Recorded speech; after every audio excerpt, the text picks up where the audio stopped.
Olha ele aí, olha ele aí. Pedro Álvares Cabral, o português mais famoso para os brasileiros. Todo brasileiro sabe desde pequeno. Quem descobriu o Brasil? Pedro Álvares Cabral.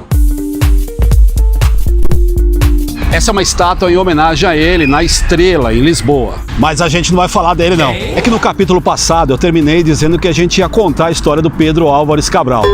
Capítulo passado parece novela, né? Bom, primeiro que o Cabral merece mais que um vídeo. A gente precisa ir na cidade onde ele nasceu. Preciso te dizer também que a família dele não chamava Cabral. Olha o que tinha no brasão da família. Uma cabra. Depois vamos descobrir que ele só fez essa viagem, que não era exatamente para o Brasil. Aliás, hoje existe uma polêmica. Cabral não descobriu o Brasil, porque os índios já estavam lá. E é verdade. É que ele deu uma passadinha na Bahia. Ficou uma semana, tipo as férias que a gente faz hoje em dia. Aê, aê! E seguiu para as Índias, de volta aos trabalhos, onde estava mesmo o negócio da época. Só que lá o Cabral brigou, não conseguiu trazer muitas especiarias.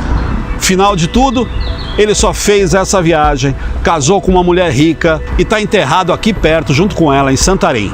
Então precisamos ir até Santarém também, porque tem muitos mistérios sobre o Pedro Álvares Cabral.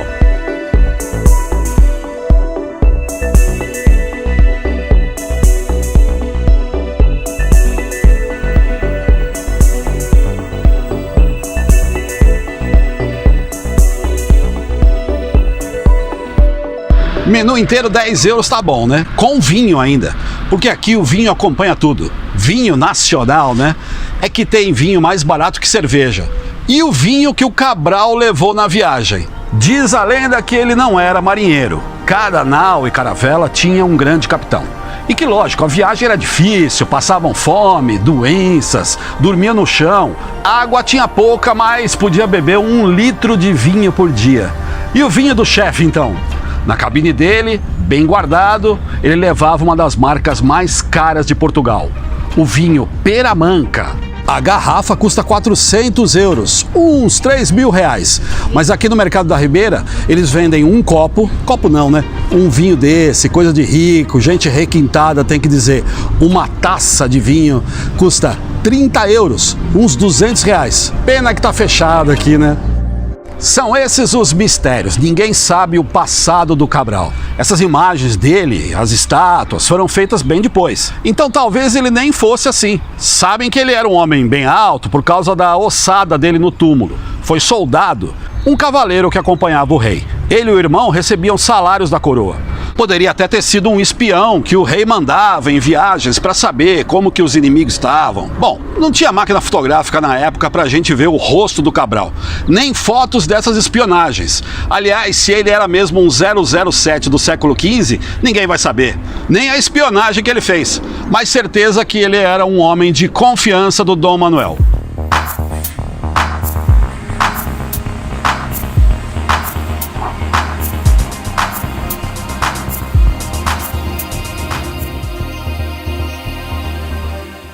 Os reis vinham aqui num lugar bem alto e ficavam esperando voltar as caravelas.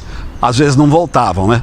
Cabral partiu para essa viagem, vamos dizer assim, de reconhecimento do Brasil, com 1.500 homens. Voltaram 500. Disse que não ia falar dele, mas acabei falando. É que por todas essas razões ele merece mais que um vídeo. Mas aqui é um bom lugar para mudar de assunto. Esse aqui é o Palácio da Ajuda, com vista panorâmica.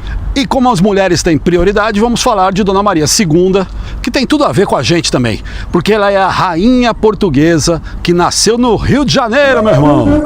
Ela vai passar na frente porque foi inaugurada aqui uma exposição sobre ela no Palácio da Ajuda. Dona Maria. Sempre que a gente fala de Dona Maria, todo mundo pensa, a louca. Mas a louca era Dona Maria I, mãe do Dom João VI, que é pai do Dom Pedro, que é pai da Dona Maria II. Então, bisneta da louca. Vida louca, vida.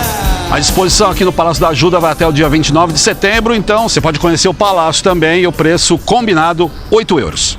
Avisando aos navegantes que aqui dentro da exposição a gente tem que falar baixinho. Dona Maria da Glória. A glória. Ops, fica quieto aí, ó. Aqui tem centenas de peças e documentos, principalmente as joias pessoais de Dona Maria, a coroa real portuguesa. Ela era a filha mais velha do Dom Pedro I do Brasil e Dom Pedro IV aqui. E graças a ele foi rainha aos 15 anos. Ela casou com o tio. O que rolou foi um acordo quando ela era criança. Veio do Brasil pra cá e o tio, Dom Miguel, falou: não casei não. Então quando ela estava com 15 anos, o Dom Pedro trouxe ela de volta. Deu um chega pra lá no irmão, que estava se achando, né?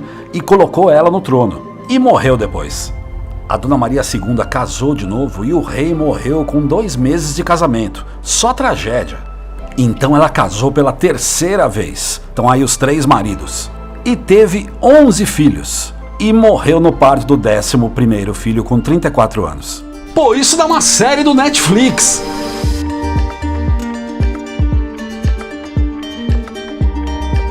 Claro que rolou uma guerra. Uma não, muitas. E ela ficou 20 anos tentando unir o povo português. E conseguiu no final da vida. Tem muita coisa que ela fez. O marido também. O terceiro, né? Porque dessa vez ela casou bem com um príncipe alemão, Dom Fernando Saxe. Repara no palácio que ele fez lá em Sintra. Palácio da Pena, totalmente estilo alemão. No centro de Lisboa tem o Teatro Dona Maria II. Vamos ver mais um pouco da exposição aqui do palácio. Tem objetos do dia a dia e eles abriram o cofre com as joias mais valiosas. A rosa de ouro oferecida pelo Papa Rainha.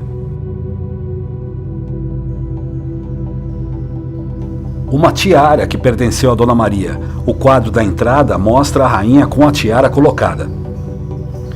Essa coroa de diamantes e safira foi leiloada por 1.300.000 euros, uns 8 milhões de reais.